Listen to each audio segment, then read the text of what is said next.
نبی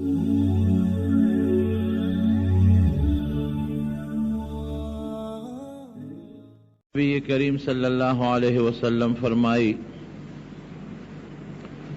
کہ ہر انسان لپکار دی د خپل ځان او د خپل رعیت څوک چې د چا د لاس لاندې دي د هغې د دیانت او د ایماندارۍ خیال وساتي او مثال یې د شپونکي ورکوي لکه یو شپونکي وي نو هغه سره پردی ګډې چیلی وي او دی دا ګډې چیلی سره یي نو که دې ګډو چیلو کې یو چیلی روکه شوه یا مړه شوه یا شر مخماته کړه نو تپوس یې د هغه شپونکي نه کېږي مالک د هغه ګورچي نه د هغه شپونکي نه تپوس کوي چې زما چیلی ولې مړه شوه ولې روکه شوه دغه رنګې د هر انسان نه به د خپل ځان د ایماندارۍ تپوس کېږي د انسان نه به د هغه د ښځې او د بچو تپوس کېږي د قوم د مشر نه به د قوم تپوس کېږي د بادشاه نه به د ملک د رعیت تپوس کېږي لومبی تپوس به د انسان نه د ده ذات کېږي سونه پورې ته ایماندار وې څومره تا کې دیانت و څونه تا کې پرهیزګاري وه زمونږ د دنیا یو عجیبه حال دی هر انسان بل ته ګوري ځان ته نه ګوري دی دنیا کې چې څومره خلق دی هلکه فلان کې دروغ وایي مړه دا فلان کې دوکهباز دی دا فلان کې ټګیجن دی پردي عیبونه مونږ لټو ځان ته ګورو چې زم دروغ وایم او که نه وایم نو که یو سړی په خپله دروغ نه وای او بیا وایي دا فلان کې ولې وایي نو ټیک ده خو که زه په خپله دروغ وایم او وایم دا فلان کې ولې دروغ وایي زه په خپله دوکه کوم ځان نه سموم او وایم دا فلان کې ولې دوکه کوي زه په خپله ټګي کوم ځان نه سموم او بل ته ګوته نیسم زمونږ پښتانه وایي که نه وایي چې دا یو ګوته دې بل ته کړه نو څلور دې ځان ته کړی هر یو ګناه چې تا ته د بل په مخ کې په نظر راشي نو دې ګناه ته سوچ وکړه چې دا ما کې شته او که نشته پکار دی چې لاول دا ګناه د ځان نه لرې کې بیا وروستو بل پسې ځه او د بل نه لر کوه نو انسان له پکار دی چې په خپله په خپل ځان کې ایمانداري راولي په خپله په خپل ځان کې دیانت راولي او بیا بل ته وروستو نظر کوي حضرت علی رضی اللہ عنہ د مسلمانانو خلیفہ دے بادشاہ دی د نبی علیہ السلام د تره زوی دی او زومې هم دی لویه مرتبه ده د ده چې کله بادشاهي و خلافت و یو قاضي و د ده لکه مونږ چې جج ورته وایو شریح د هغه نوم و یو یهودي د علي صاحب په زغره قبضه کړې وه زغره د دې اوسپنې د کړو نه یو کمیس غوندې جوړ شوی یو انسان د جنگ په وخت کې اغوندي چې توره پې راتنبیږي یا بل څوک پې غزار کوي او هغه غزار وجود ته نه رسي ایته زغره وایي نو د علي صاحب زغره وه او یو یهودي ته قبضه کړې وه اوس علي صاحب که چاته حکم کړی وي چې ورشه او د یهودي نه دا زغره په زور راوالی نو هغه یهودي ته نه شوی سارولی ځکه دی بادشاه دی خلیفه دی امیر المومنین دی د یهودي به څه طاقتي که اسیم یو صحابي ته ویلی وی یو ملګري ته ویلی وی چې ورشه فلان کې یهودي ما نه زغره اغشتې ده څو څپېړې به یم والې او زغره به یم ته اغشتې وه لیکن هغه وی نه داسې کار به نه کوم هغه کار به کوم کوم چې ما ته الله او الله رسول کومه لار ښولې ده په هغه لار به خبرې کوم هغه لار دا وه چې قاضي له درخواست ورکړه لکه عام سړی چې څوک چا سره ظلم وکړي او په تاڼه کې رپوټ وکړي دغه رنګې لاړه او د علاقې چې کم مشر و کم قاضي و هغه له درخواست ورکړه چې صاحب فلانکي یهودي زما نه زغره قبضه کړې ده او ته مهرباني وکړه ما له ته هغه خپله زغره واله اوس قاضي صاحب هم ایماندار و اوره خبره د ایماندارۍ او د دیانت ته قاضي صاحب داسې هم کولی شو چې پولیس والی لېږلی وی او یهودي را نیولی وی او یو څو څپېړې والی وی او جیل کې اچولی وی چې ښه تا د مسلمانانو د بادشاہ د امیر المؤمنین نه زغر اغشتې ده او قبضه کړې ده ودرېږه چې برابر دی کم. لیکن هغه وینا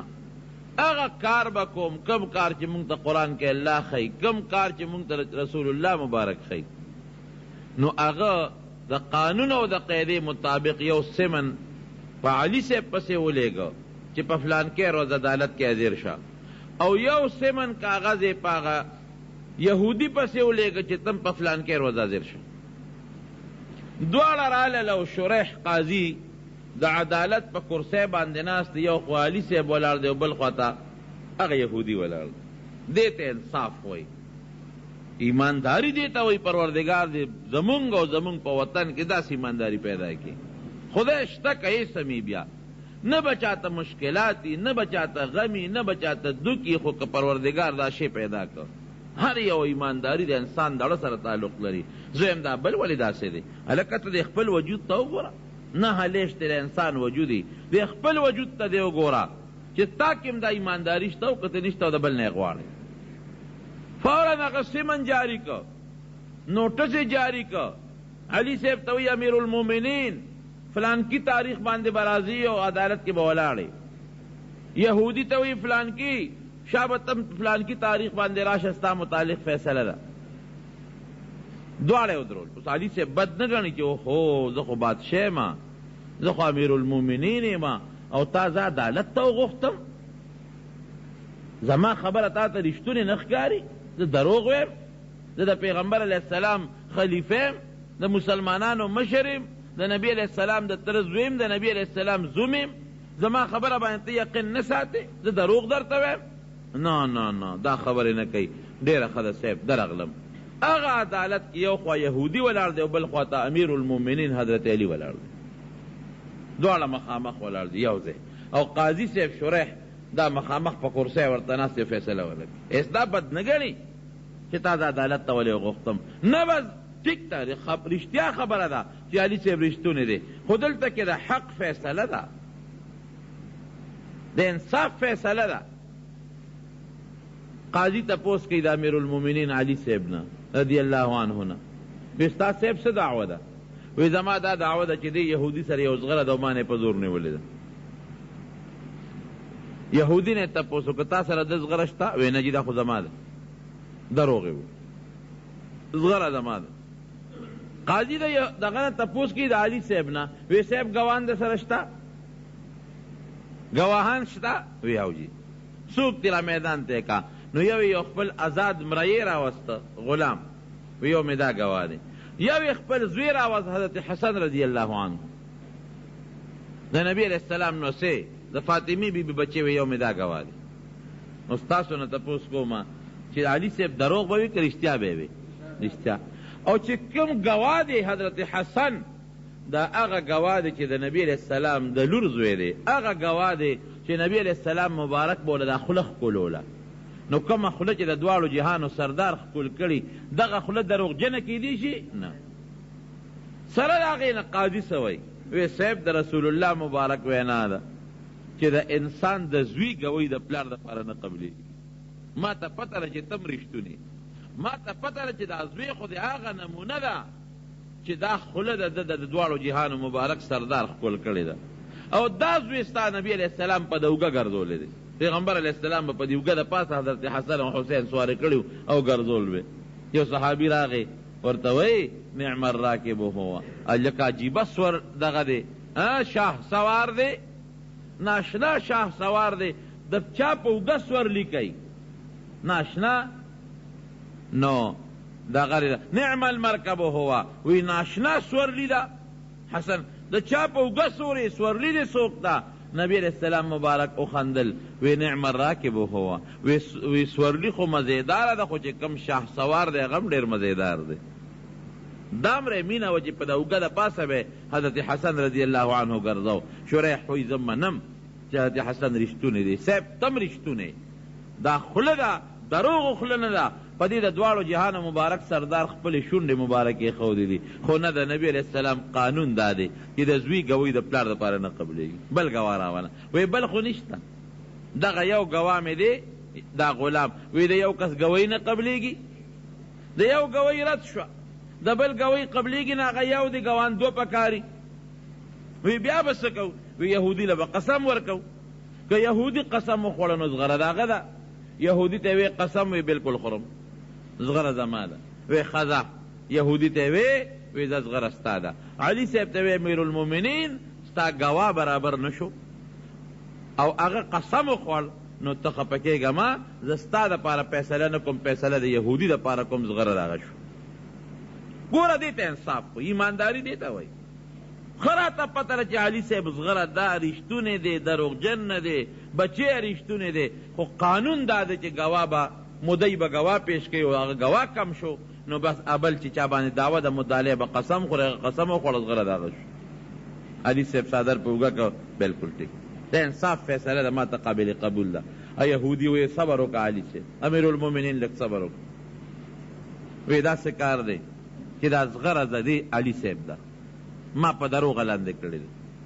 ما ته پته ولګېده نن د اسلام د دین حقانیت ما ته ښکاره شو ما ته پته ولګېږي چې اسلام رښتونی دین دی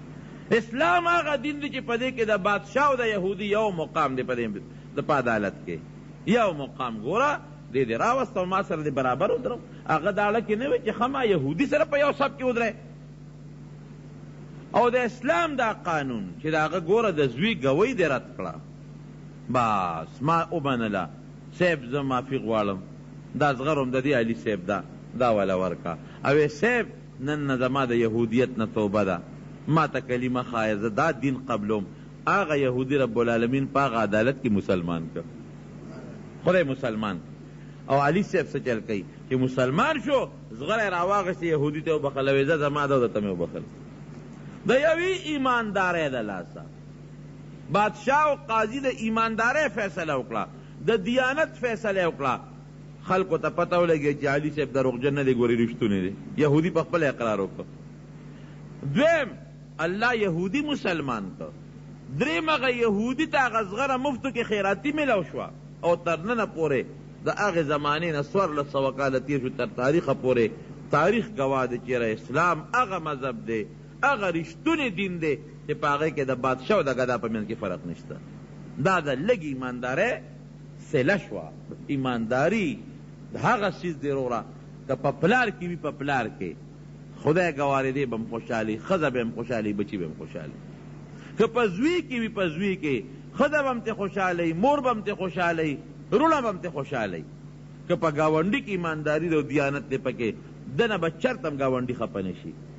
خو که په یو ګاونډي کې دیانت نشته ایمانداري نشته سوال نه پیدا کېږي په دې سرکاري محکمو کې اکثر اوس خو موږ لږ ورګډ شو نو پته راته لګي قسم دی چې د زړه یره د الله نه د چا په زړه کې هم نه خدای شته که نه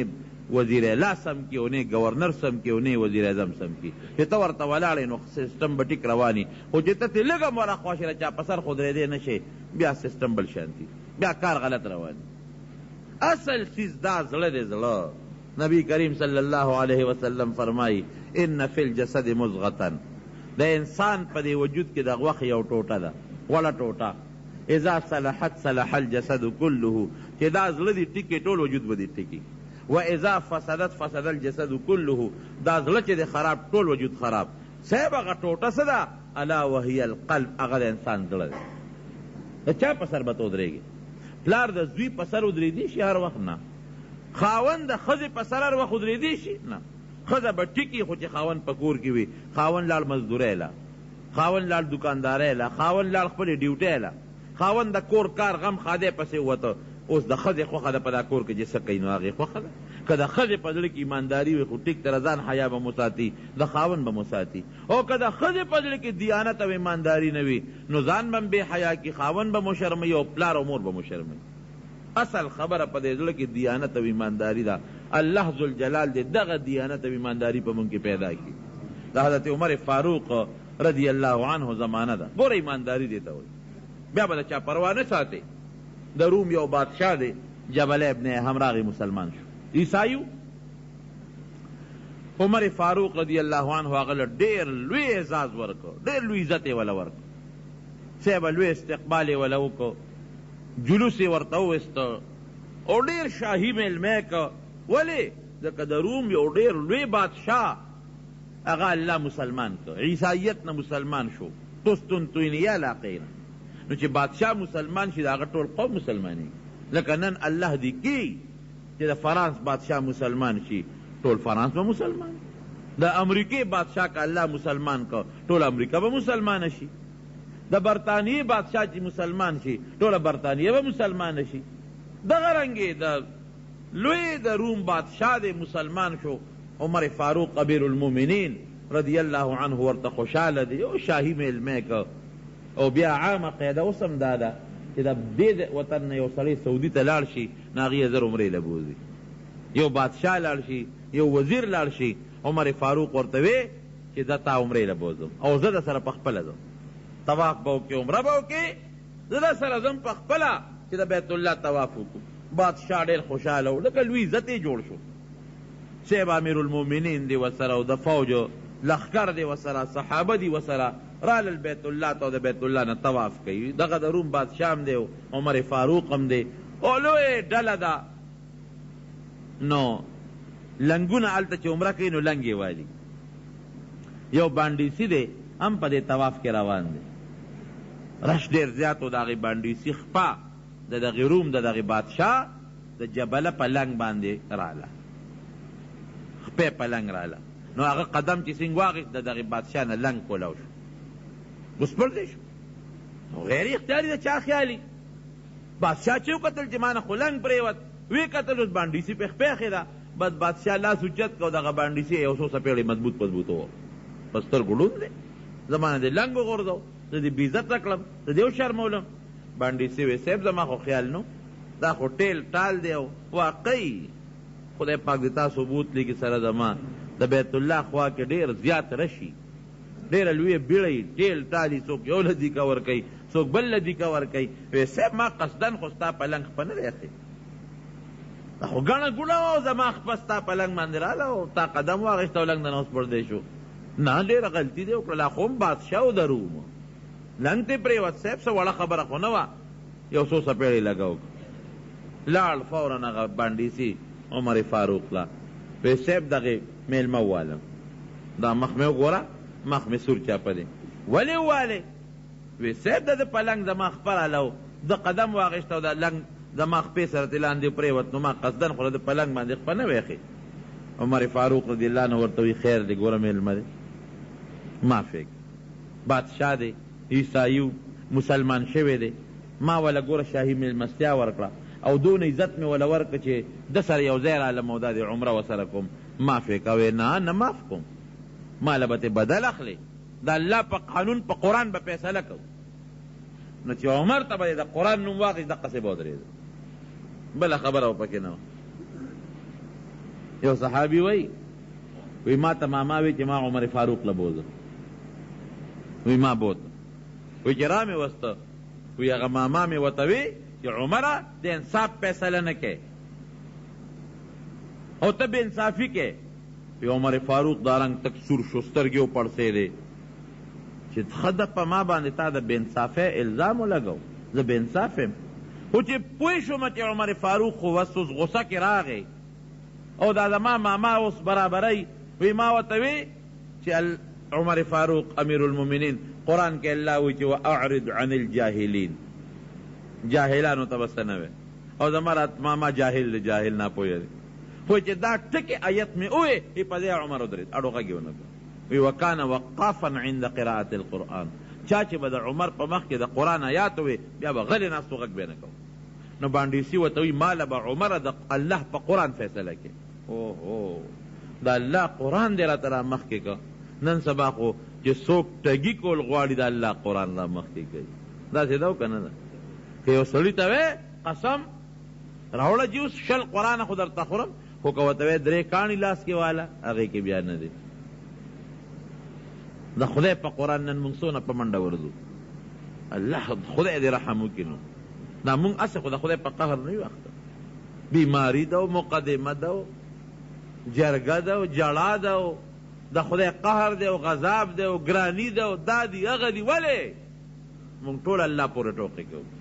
په 15 روپۍ موږ د خدای قرآن 10 ځله ډبو، د 15 روپو دپاره قرآن باندې ورمنډه ګوره تاق نه راوالو دوړې به پې د پاسه پرتي چتم د خدای د کتاب تلاوت ونه کو او چې د 5 روپو جګړه شي به ډب ډب ډب ډب ډب ما د خدای وای ما د قرآن وای ما د وای بس خدای نه یریږي قرآن نه یریږي دا د خدای او د قرآن د نوم دومره سپک شو او کوي ښه قرآن خوري چې لسته ته اوس خورم زه رښتون یم ښه قرآن خوري او ولګي او 3 کاڼي دله رالم بیا پکې نه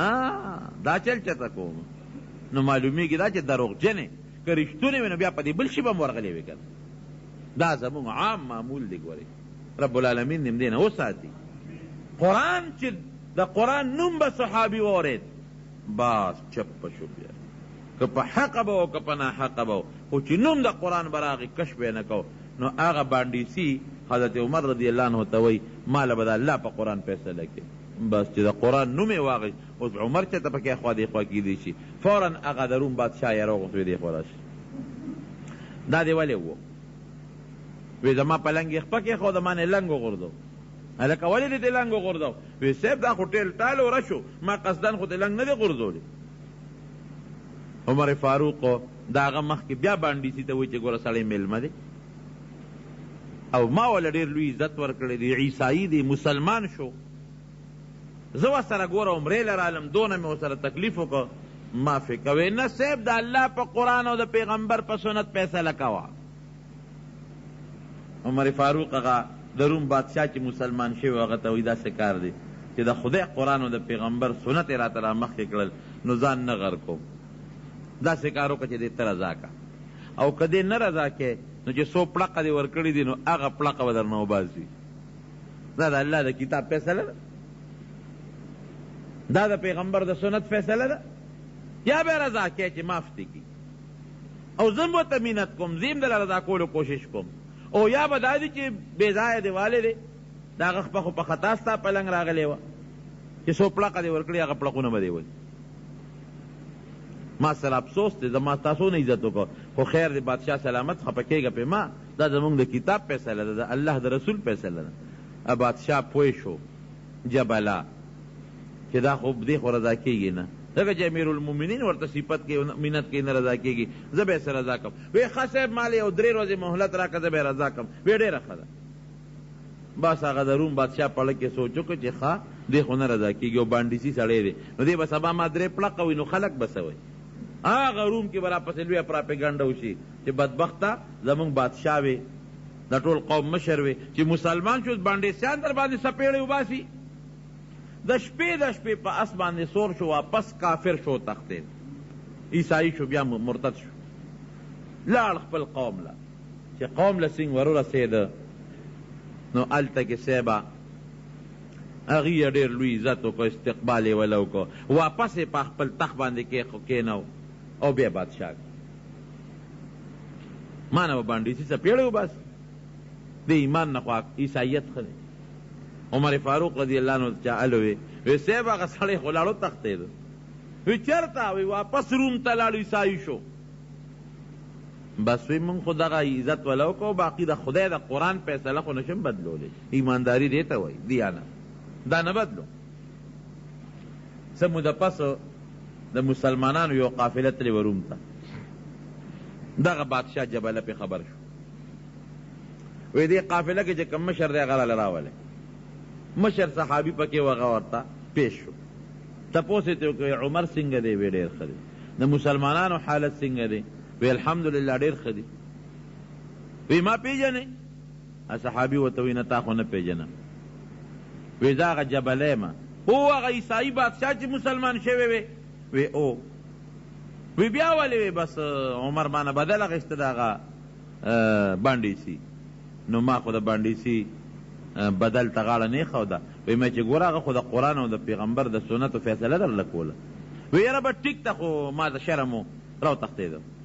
وی ما ورته وی چې ښه بادشاه سلامت دا وایه ته خو مسلمان شو یو څو ورځې مسلماني دې م تېره کړه مخکې م عیسایي بادشاه وې اوس هم عیسایي بادشاه څه حالو وی قسم دی قسم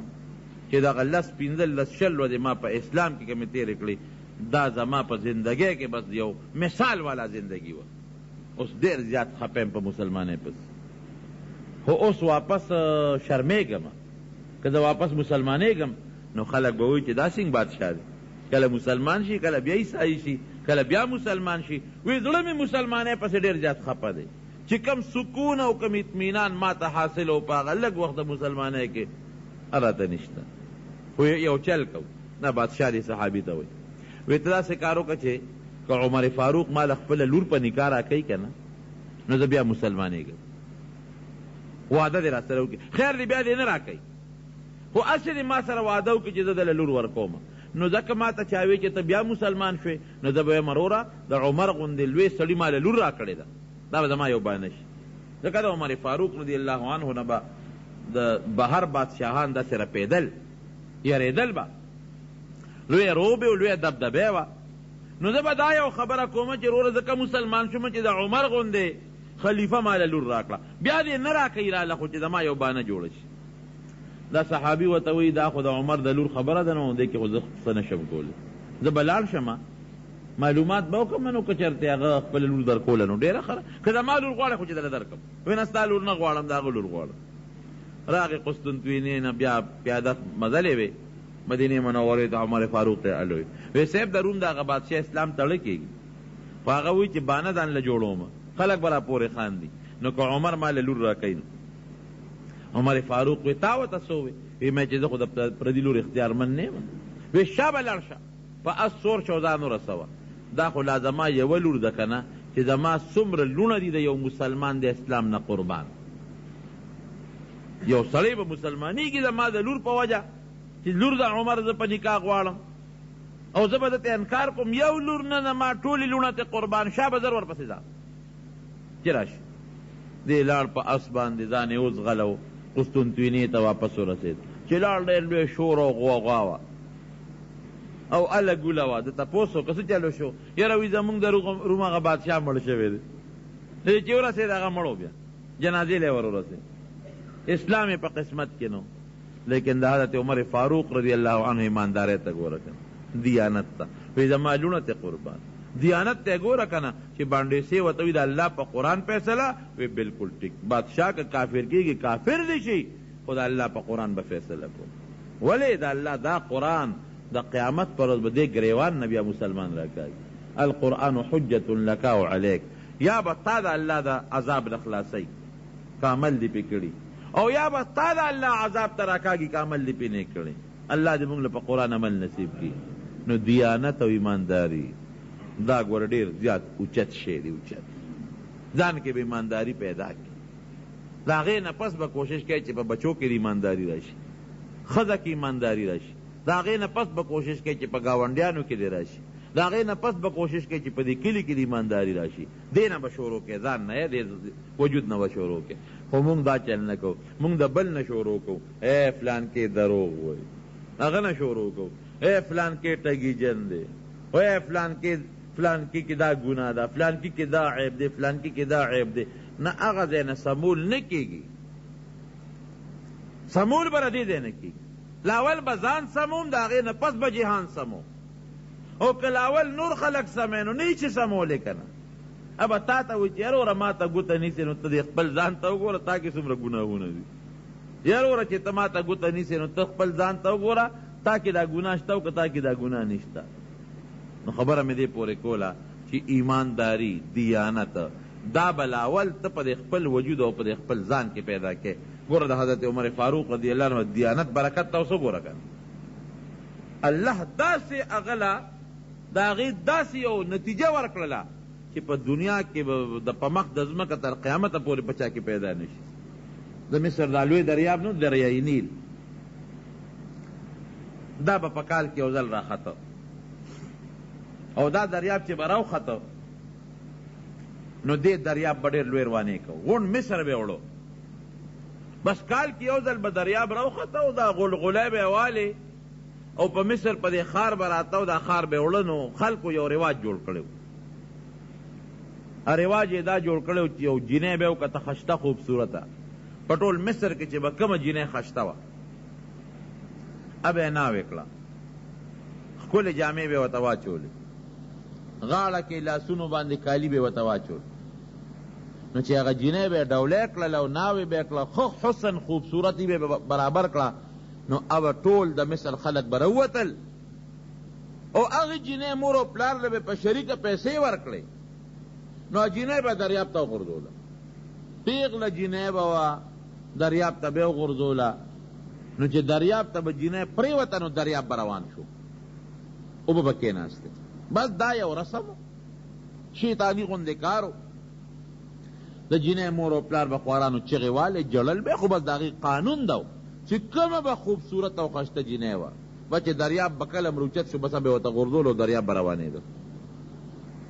چې کله د عمر فاروق رضی الله عنه زمانه راله او مصر فتح شو او په مصر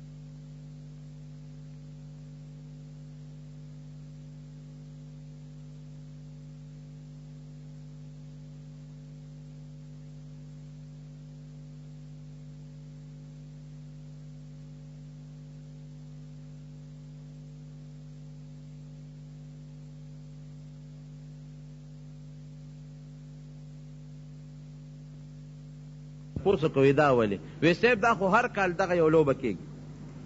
وی دې سره تاسو څه کوئ وی مونږ خو دا چل کوو چې یو جنۍ ناوي کو خوبصورت او دریاب ته وغورځو دریاب روان شي وی نه دا خو ډېره لویه ګناه ده پام کوئ ګورئ جنۍ ورته ونه غورځوئ وی ښه صاحب که تا سره څه بل څه دمي نو دریاب روره روچتېږي هغه د مصر گورنر مسلمان صحابي حیران دی چې خدای او دې سره څه وکړم عمر فاروق ته سړی راولېږه خط یې ورته ولېږه شا به په منډه ده او زر راځه او دا خط یې راولېږه چې د مصر دریاب راغلی دی او مصر غر کېږي او د خلکو زوړ رواج به ده چې جنۍ به یې ورته غورځوله ما خو بیا هغه شی بند کړی دی څه وکړم نو عمر فاروق رضی الله عنه د مصر د دریاب په نوم خط ولیکه دریاب ته یې خط ولیکه وی ای د مصر دریابه دریای نیل که ته په خپل حکم چلیږي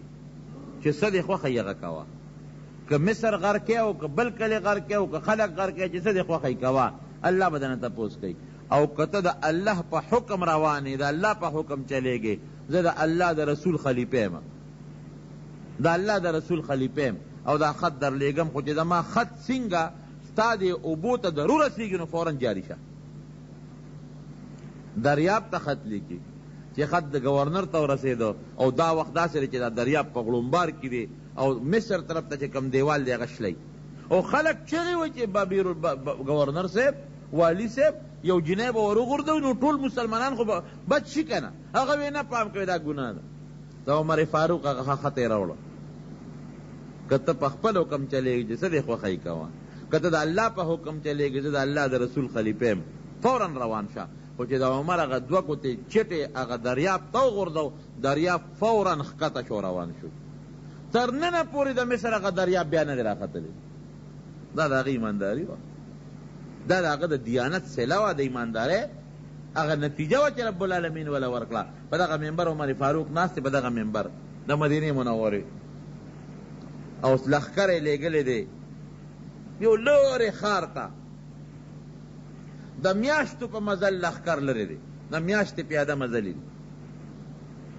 د هغه لښکر چې کوم کمانډر ان چیف و جرنیل مشر د هغه نوم ساریه و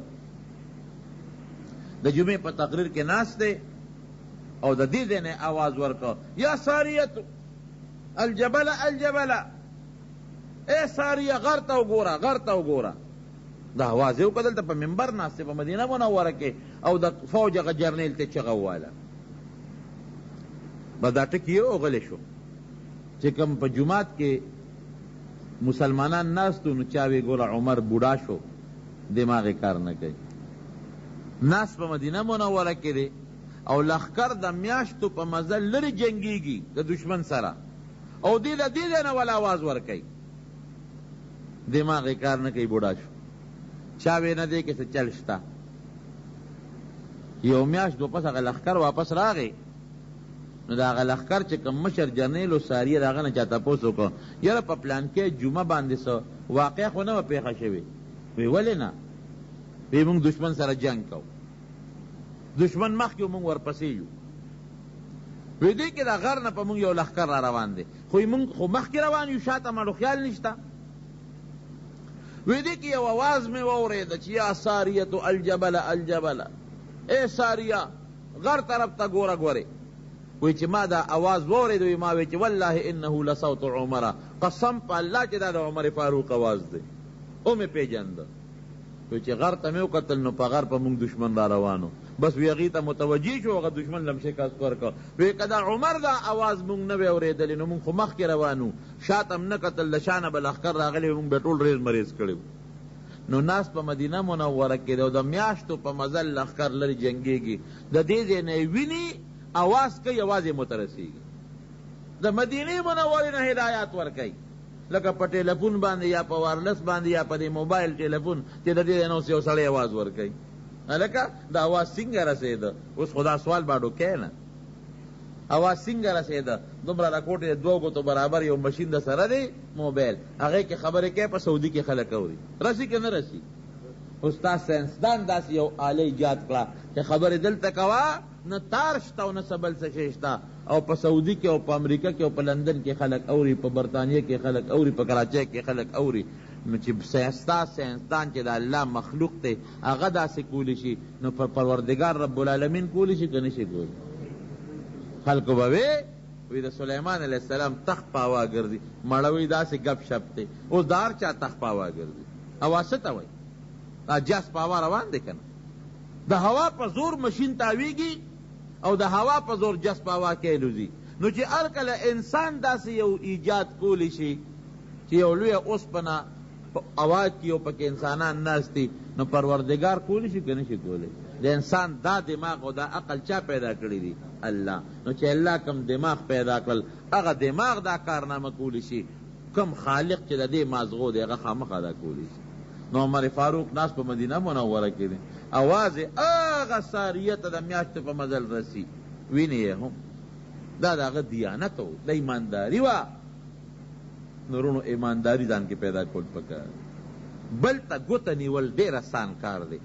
ځان سمول ګران کار دی زه خو به شل خلق خو به بدنام کړم فلان کې دروغ وي فلان کې ټګیجن دی فلان کې دوکه‌باز دی فلان کې غل دی فلان کې دا ګناه کوي فلان کې دا ګناه کوي فلان کې دا ګناه کوي دا ایمانداری نه را دا شیطانت دی ایمانداری دی ته وایي المؤمن مرآت المؤمن مسلمان وی د مسلمان شیشه د نبی علیہ السلام فرمایي شیشه سړي ته خپل مخ ښیي که نه ښیي ما ته د خپل مخ نه ښکاري خو چې د شیشې ته وګورم د خپل مخ به صحیح کړم شیشې ته مې وکتل په د خپل مخ توروالی او زیړوالی او خړوالی او داغونه به راته ښکاره شي نو دا مخ به بیا پاک کړم او که شیشه نی نو بیا ما ته د خپل مخ نه ښکاري دقه رنګې چې بل مسلمان کې د عیب ولیده چې دکې کوم عیب دی سوچ وکړه چې دا تا کې هم شته او که نشته دا ستا شیشه ده د پردي عیب نه خپل عیب معلوم کا د پردي ګناه نه خپله ګناه وګوره د پردي نقصان نه خپل نقصان ته وګوره بل مسلمان کې د ګناه ولیده نقصان عیب دی ولید زر سوچو که دا ستی نه ده چې ما کې شته که نشته که در کې وي اول دا ټیک کا خپل ځان ټیک کا د هغې نه پس بیا بل ټیک کوه دا ایمانداري او دیانت دی رب العالمین دی دا دیانت او ایمانداري په مونږ کې پیدا کړي بس دا قاعده سوچ دا قاعده معلومه کې چې کم یو مسلمان کې درته عیب پیدا شو چې دا عیب جن دی زر وګوره چې دا عیب ما کې شته که نشته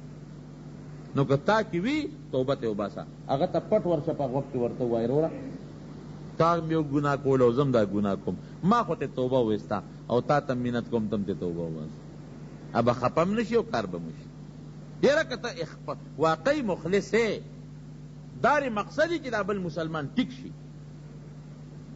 او که د اخلاص در کې نی نو بیا خو هسې په مسلمان پسې پراپیګنډې کول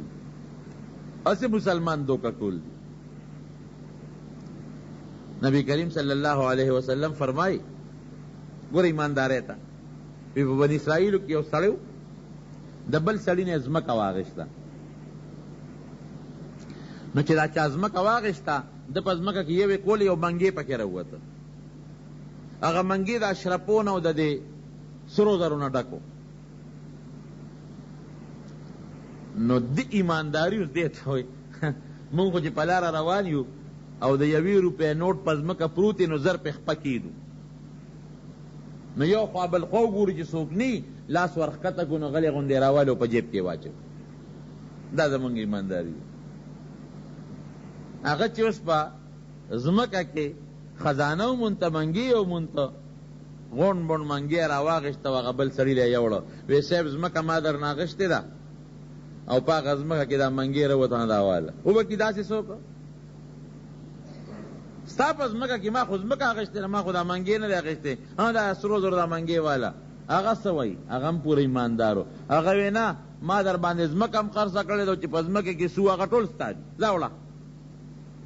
دی ورته وی نه منګی ستا دی د سرو زرو او وی نه ستا دی دیتا بنی اسرائیل مسلمانی دیتا وی قاضی لاړل قاضی ته یو وی صاحب ما ځمکه اخېستې وه پکې منګی راختلی د سرو زرو ما خو منګی نه دی اخېستې الله به مې د قیامت پر ورځ اونیسي منګی رده دی هغه وی نه ما ځمکه هم خرڅه کړې ده او منګي م ورسره دي قاضي هوښیار و هغه یو ته وی ستا بچي شته وی او وی څوک دی وی زما زوی دی هغه بل ته وی ستا وی زما لور ده وی داسې کار کوو چې ستا دا زوی او دا لور د ده را لور به یو بل ته په نکاح کړو او چې دا کم د سرو زرو منګي مونږ ترې دا به د دوی مهر شي او د دوی سامان به شي قصه خلاصه شوه د یو لور شو د بل زوی شو هغه منګي هغه ته وګوره د دیانت او د ایماندارۍ هغه صلې ته وګوره یو کې ایمانداري وه بل کې ایمانداري وه منګي دواړو ته رب العالمین رسو او پیغمبر علیه السلام مبارک فرمای وی بني اسرائیلو کې یو سړی وی د بل انسان نه قرض پیسې وغوښته چې ما له قرضه راکړه په بخاري شریف کې حدیث هلکه قرضه در کوم خو کله به یې راکې په پلانکي تاریخ به یې در کوم نیټه زیب خایا وی دغه د دریاب غاړې له به تم راشي او زه به م راشم د یو کس د خوړ نه هغې غاړه کورو د بل د خوړ نه دې غاړه کورو ته به م راشې زه به م درشم د مازدیګر یا د سهار د دا ټیم دی به دې له راشه خپلې پیسې به یې درکړم هلکه هسې نه چې ګورې رانه کې وی الله علی ما نقول وکیل الله ګواه ګوره د الله ګوی مضبوط شی دی پیسې یې وله ورکړه چې ورې کړه چې هغه نیټه کله راورسېدله دا چې کوم د چا قرض دی دی لاړ د هغه دریاب خواله چې هغه ملګري به اوس راشي ماله به خپلې پیسې راکړي دې ورغې پیسو له هغه پیسې راوړې میانځ کې چې ورغلل نو خوړ راغلی چې ته بره باران شوی و خوړ راغلی ډېرې زیاتې اوبه دي او خړ سیلاب دی او دا غړدانګې وایي اوس هغه سړی راغلی دی پیسې یې راوړي دي او چې خوړ به راغی نو غونډ یوه هفته او دوه هفتې به بېده اوهو الله ما خو ته ګواه کړی اوس خو اوبه راغلې دا پیسې څنګه ور ورسو کشتۍ نشته دا بل وایي ګوره سړي خو ما سره وعده کړې وه خو زه یاره بس خوړ راغلی دی نو خیر دی چې خوړ کینی را بې کینه اوس هغه سړي ته ګوره د هغه ایماندارۍ ته که نه وی نه ما چې کوم ټیم ګواه کړی دی په هغه ټیم به دا پیسې ورکوم لاړ یو لرګی یې راواغېسته او هغې په ترکان سورې کړ پیسې یې راواغېستې هغې پکې ورکړې او هغه لرګي د پاسې سر کېښود او په میخونې پې ټک واو پیسې یې په هغه لرګي کې بندې کړې وی پروردگاره ما چې کم ټیم او کم نیټه مقرر کړې وه هغه نیټې لرالم خو دریاب راغلی دی خدای دا پیسې دریاب ته ورغورځوم ور ویې رسوه سړي ته او که ورو نه رسېدې نورې به ورکوم نورې که دا ونه رسېدې نورې به ورکوم خو چې کم وخت او کم ټیم او ځای مې مقرر کړی و نو هغه ټیم کې اوس سیلاب دی په لاس یې ورکولی نه شم کښتۍ شترې نه لرګي یې راواغېسته و هغې دریاب ته ورغورځو دا اوس ساده توب دی که نه دریاب ته خو چې لرګي ورغورځو پیسې یې پکې بندې کړې خو بس چې دریاب بې وړي نو دی اوس غریب دلته په دې غاړه ولاړ دی په دې سوچ کې چې اوس به سړی په کښتۍ کې راپورې وځي ما له پیسې به راوړي او که راپورې نه وته نو زه دې کې هغه لرګي ورو دریاب روړي دې غاړې له راورسېده چې دې له راورسېده ده را په اوږه کوي زه خشاک له لرګي خو به کور ته یوسو که هغه لرګي وله رب العالمین راورسو خشاک له به لرګي کور ته یوسو زه بس چې دریاب کیني نو سړی به راله خپله قرضه راکړي چې کور ته یې څنګ خشاک له لرګي یوړو ته برګي ته یې ګوتې کړې چې ډز یې ورکړه دا هغه پیسې پکې راووتې او هغه ورسره خط لیکلی و خط پکې پروت و الحمدلله خدایا ما ته خو دې خپل حق راورسو پروردګار د هغې سړي قدر وکړو د هغه د نیک عمل قدر یې وکړو هغه سړي ایمانداري وکړه ځکه هغه لږ کې وي چې ځکه ورسېدې لاخه که ونه رسېدې نورې به ورکړم هغه هم خدای دومره مالدار که چې په لاره ځي غټه خزانه وله الله په لاره ورکړه غټه خزانه د هغه د بچو د نوڅو نه زیاته شوه دله خدای خپل حق راورسو دا د نبی کریم صلی الله علیه وسلم د بني اسرائیل د یو سړي د واقع بیان دی نو ایمانداري چې چا کې وي که نه چرې به هم دې خدای نه خرابوي پردی خلا پسې بیا نه ګرځي پردي شوتل پسې به نه ګرځي پردی خشاک پسې به نه ګرځې، پردی رشوت پسې به نه ګرځې، پردی مال پسې به نه ګرځې. د رزق او د روزۍ بندوبست خو رب العالمین کوي، هغه د هغه په لاس کې ده. د عزت او د ذلت کنجي د رب العالمین د الله په اختیار کې ده. نورونو دا یو نصیحت درته کوم چې هر سړی د خپل ایمانداري په خپل ځان کې پیدا کړي. باس که زه په خپله سم شم، په خپله زما بچي به هم سمي، او که زه په خپله خراب یم، زه چې په خپله مونځ نه کوم، بچو ته لمانځه ویلی شم چې دا چې مونځ وکړو. د قوم مشر چې په خپله خراب وي، قوم ته ویلی شي چې داسې مه کوې. که زه په خپله ارام خور یم، په دې منبر تا ته ویلی شم چې ارام مه خورې، نه، ته به سبا په مې اعتراض کړې، ښه مولوي صاحب ما ته خو ارام مه کوه او په خپل ارام خورې. زما خبره به اثر نه کوي، زما خبره به اله اثر کوي چې لاول زه حرام نه خورم، د هغې نه پس تا ته ویم چې ارام به نه خورې.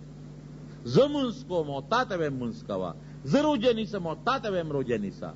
په ما حج فرض دی او زه حج کوم او تا ته ویم حج وکړه. او که زه په خپله دا ګناهونه کوم او تا ته ویم تی مه کوه، زما دا خبره به هېڅ چرې اثر ونه کړي. هله به زما خبره اثر کوي چې د دغې ګناه نه زه ځان وساتم او دا نیکي زه وکړم. نو الله دې مونږ له د نیکو توفیق راکړي او الله دې مونږ د ګناهونو نه وساتي.